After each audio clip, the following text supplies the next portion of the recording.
Thank you very much for doing this. Deputy National Security Advisor, you have a wide audience of people from the region here. And can we begin with the contest, which we just heard a little bit about in the previous panel, about the contest between the United States and China inside this region. And the US has obvious advantages, which you know, but China is pushing back, especially on development projects. And next month, Xi Jinping will inaugurate a port in Peru when APEC happens here. And I wondered, what is the US strategy as you see it to counter China in this region? Thanks very much, John, and thanks for having me. You. Look, I guess I would start by saying this is a region that's going to make its own decisions, its own economic decisions, its own decisions about trading partnerships, about security partnerships. And the United States very much respects the sovereignty of the countries in the region and their ability to make their own decisions about what's best for their future. We've also been quite clear that we are engaged in a global competition with China, and that competition is at the core of the U.S.-China relationship, and that it's not limited to the Indo-Pacific, but that it's playing out in other regions of the world, including here in our own hemisphere. There was a narrative that I think that was prevailing when this administration took office, that the United States was sort of on the verge of being surpassed by China as an economic power. That United States influence was waning in the world, that China's influence was on the rise. I think those predictions have very much been reversed over the course of the last few years, in large part because of the partnerships the United States has built with key allies and key partners, including very much in our own hemisphere, and because of the investments that we have made in our own sources of strength here in the United States. And so what we're seeing play out now in this region, in Africa, in the Indo-Pacific, and in Europe, we believe very much is demonstrating the value proposition of working alongside the United States,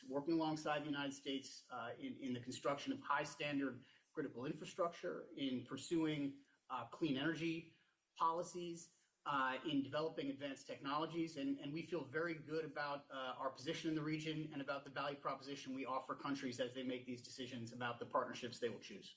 Do you think there are things, though, that you could do in terms of amassing private capital and those kind of options that America could begin to fight back against this kind of development economics that China is practicing?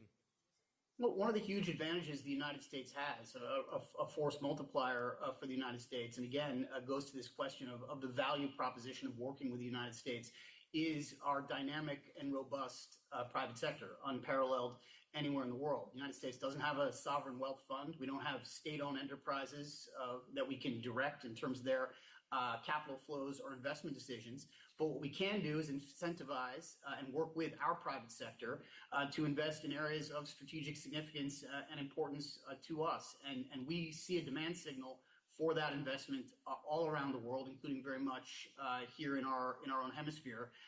And believe that there has been a lot of progress in that regard over the course of the past few years, and it's something we very much want to incentivize. It's something unique that the United States can bring to bear in terms of the scale and the scope and the sort of cutting-edge nature of what our private sector offers.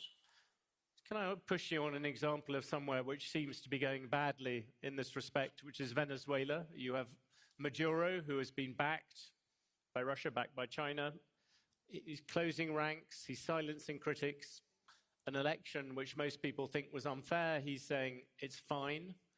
And I wondered, what can the US do to change that? Well, John, you know as well as I do, Venezuela's negative trajectory is not a new phenomenon. This has been the case now for a number of years, if not decades.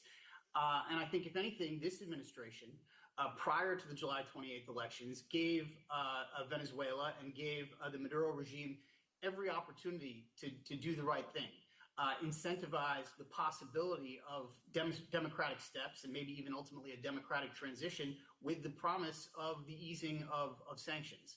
Unfortunately, when those elections were conducted, the regime decided to do anything but. And, you know, we were clear-eyed about this possibility. We knew this was very much the direction they could ultimately choose. And the result of those elections has been interesting, because it's quite clear to us also quite clear to independent election observers like the Carter Center and like the EU officials who helped monitor this election that Edmundo Gonzalez got the most votes. And the Maduro regime has claimed otherwise. But the rest of the region has basically lined up to not accept the claims that Maduro won this election. You see very few countries coming out and saying that they accept those results. And so, you know, the deal and the arrangement that the United States had been discussing now is very much shifting in the direction of additional pressure. We've taken sanction steps in September against a number of Venezuelan entities with a focus on the people and the institutions who perpetrated what we consider to be a wholly illegitimate election, and people who have, since the election, gone about systematically rounding up, arresting, and suppressing opposition figures, which is not something the United States is going to stand for, and we don't believe it's something the countries of the region should stand for as well. More than 50 countries agreed to a statement in the context of the General Assembly, essentially rejecting these election results and calling for Venezuelan authorities to stop the repression of opposition figures. And we are going to continue to work with our partners and allies in the region, including some who maintain relations with the Venezuelan regime, to make sure that this pressure stays on until Venezuela returns to a democratic path. Do you think that Venezuela can become a democracy again, a normal democracy? I don't see why that shouldn't be the case. I think that is very much the will of the Venezuelan people, which was clearly expressed even in an election in which it was very difficult to do so, and in which the regime took a number of steps, including disqualifying the opposition candidate who won more than 90% of the votes in the opposition primary. But the opposition aligned around a different candidate. The Venezuelan people voted in large part for that candidate. And so that, we believe, is fundamentally an expression for a desire to return to a democratic path, and ultimately the will of the people there should be respected. Just looking at the region and its relationship with the United States at the moment, the last person I interviewed on a stage was Donald Trump, and what he put forward very strongly was the idea that he would impose tariffs on the whole of this region, 20%, 20%. He would hit Mexico and places like that particularly hard. And I wondered, without entering partisan politics, whether you could speculate what would happen to the relationship between the United States and Latin America if that happened. Well, look, one of the things I have the luxury to do as someone who works on the national security side of our government, and instead of on the political side of our government, or instead of on a political campaign, is not to have to respond to statements that are made in the context of a campaign like that. We have obviously adopted a wholly different approach, economic approach to building strong relations with nations that we consider to be partners, not subordinates.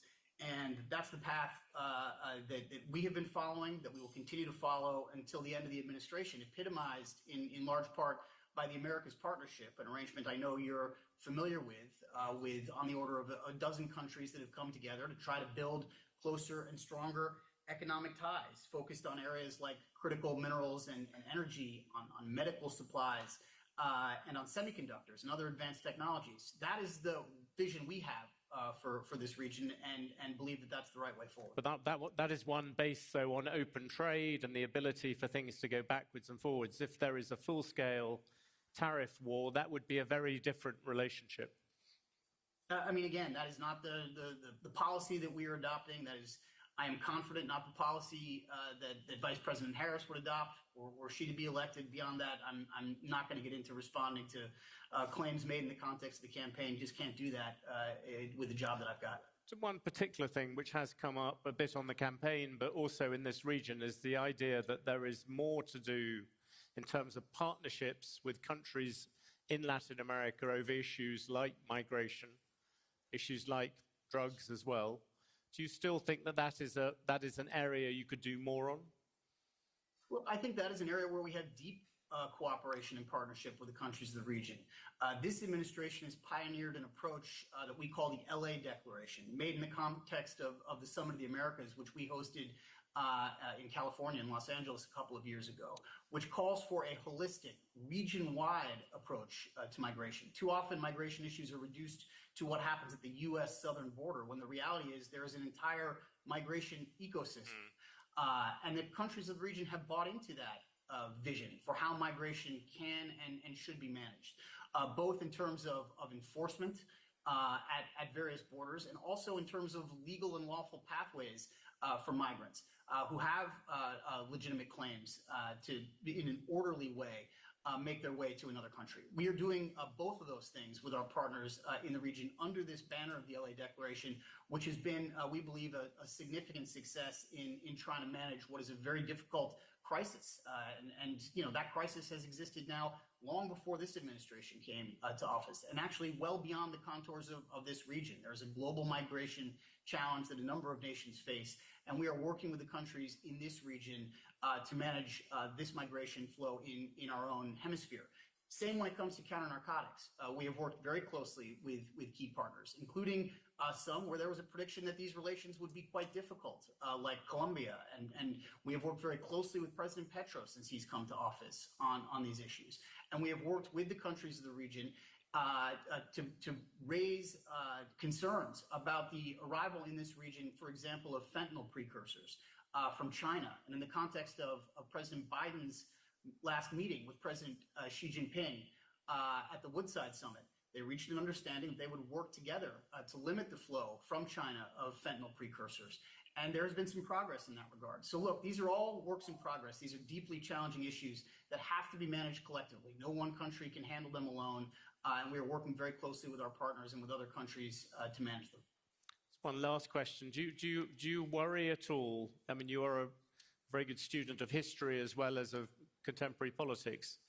Do you worry at all that America was once sort of bonded to this region by the Monroe Doctrine, by the sense that this was part of what it stood for? You look at all the things on your plate, which I know you have to hurry away to go and look at. You've got hot wars in Ukraine, in the Middle East to deal with, that America's attention has been drawn away from this region, except as it applies to domestic politics through things like migration and so on. Is that, I know it's something you're struggling against, but is that your fear about what could happen in terms of this relationship? Look, I do not accept that limits on our bandwidth or distractions posed by other significant global challenges have shifted our focus away from this region. This has been an enormous priority for President Biden. Has been, by the way, since he was in the Senate and chaired the Foreign Relations Committee, and it was a priority for him and a significant area of focus when he was vice president of the United States. And it has remained so here. In addition to hosting the Summit of the Americas, he has had a significant number of leaders from this region in Washington, in the Oval Office, conducting bilateral relations. He'll be at the G20 and at APEC in the region next month.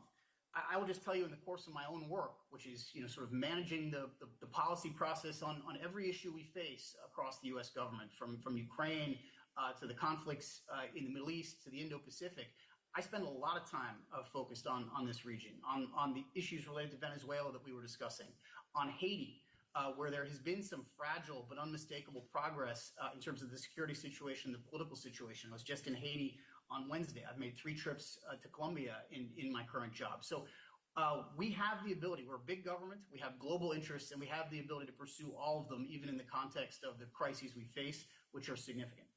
One very last thing, just because you mentioned Haiti, is that an area where you're beginning to see a very small amount of hope? Look, I would say the Haitian people, the people of Kenya, who have put up, made a significant contribution to the security of Haiti, already deploying now 400 police officers with the promise of up to 1,000 before the end of the year, and some political actors in Haiti who have formed this transitional presidential council and named a new prime minister, deserve enormous credit.